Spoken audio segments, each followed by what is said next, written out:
We have broken a record in 7 months, what was the case all of last year. Border Patrol apprehensions topping 100,000 for the second month in a row. April had the highest monthly total of apprehensions in 12 years. And again, we're only 7 months into this year. The U.S. Border Patrol Chief Carla Provost joins us right now. Chief, thank you for taking the time. Thanks for having me, Neil. What do you think is driving it? Well, there are a lot of factors driving it, but I think the message is really loud and clear when it comes particularly to the family units, that if you bring a child, you're going to be released into the country. So this move that was held by a judge to support the president's move to keep anyone who's trying to enter here in Mexico until all of it is adjudicated, how will that change your job, or will it? Being able to send some of them back to Mexico while they are waiting is certainly helping, but the numbers are not sufficient for what we're apprehending. So when you hear these cases of children, there were sporadic reports that they were someone else's kids, that they were essentially being used as pawns in this. And I don't know if there's any way to ascertain that, but it's just made your job a mess. It certainly has. We are seeing numerous cases. We've seen over 3,500 cases of fraud thus far this year. It is a very sad situation when they are exploiting these children so that they can get across. So the president has requested another $4.25–4.5 billion of emergency aid that's needed at the border. Democrats have said, some that I talked to, Chief, as long as it's not for a wall. I don't think the administration has stressed that one way or the other. It sounds like folks like you could use it right at these centers. We certainly need the money. Right now I'm having to use my operational budget to fund this humanitarian mission. And at all costs, really, the humanitarian mission is having a negative impact on our national security.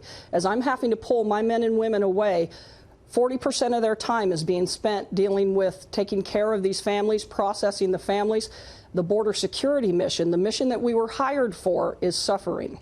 So if I'm trying to get into this country illegally, that's the magic pill right there. I'll bring my whole family and get you sidetracked dealing with that for perfectly humanitarian, noble reasons, and there's your floodgate.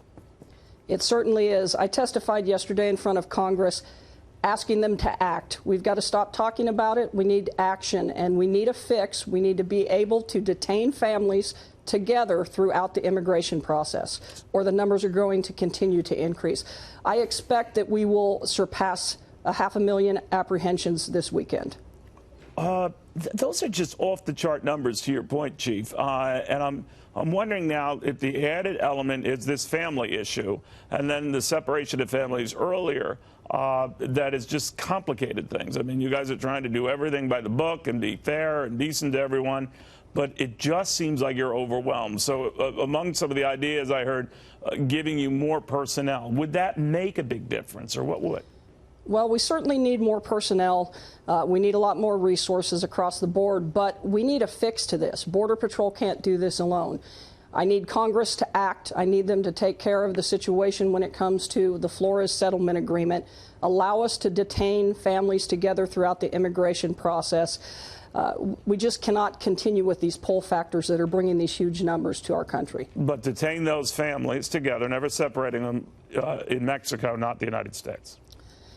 Even if we could detain them in the United States, that would help. But I can tell you my partners at ICE need the beds to be able to hold these individuals as well. Others have suggested just bring down and hire a bunch of judges to deal with all of this, to get the process going, or administrators who could just deal with, you know, just the sheer volume of paperwork involved.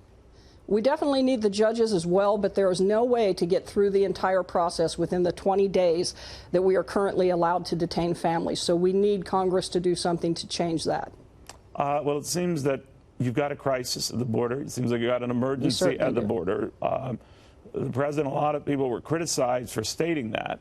It sounds like you unequivocally agree with that. I do unequivocally agree, and it's only getting worse. And not only are we seeing rise in the family groups that are coming across and the unaccompanied children, we're up 23% this year with single adults crossing the border too. So we must maintain the ability to deliver a consequence to that group, or those numbers will skyrocket. That's well put. Chief, that's not a right or left thing. That's just a human decency thing. So we'll see what happens. Thank you for all your hard work and all your people. It's not easy. I can understand getting caught in the middle of all of this. Chief Carla Provost, the U.S. Border